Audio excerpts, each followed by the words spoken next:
বলো মা। দুই ভাই ফুচকা খাওয়ার জন্য লাইন দিয়ে দাঁড়িয়ে আছে, দেখুন ছোটার মতো। এর কাছে হাফটা কোনো নেই, এই নিয়ে 3টে ফুচকা খাওয়া হয়ে গেল। আর এ নিয়ে তাড়াতাড়ি নিয়ে পালাবে। ওই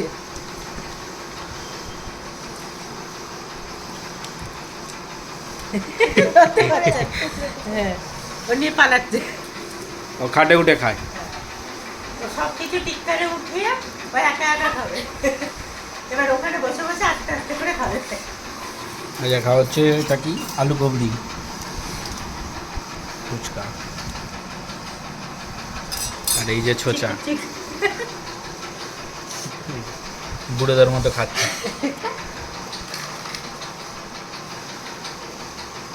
আবার দেখছে দাদা কি খাচ্ছে।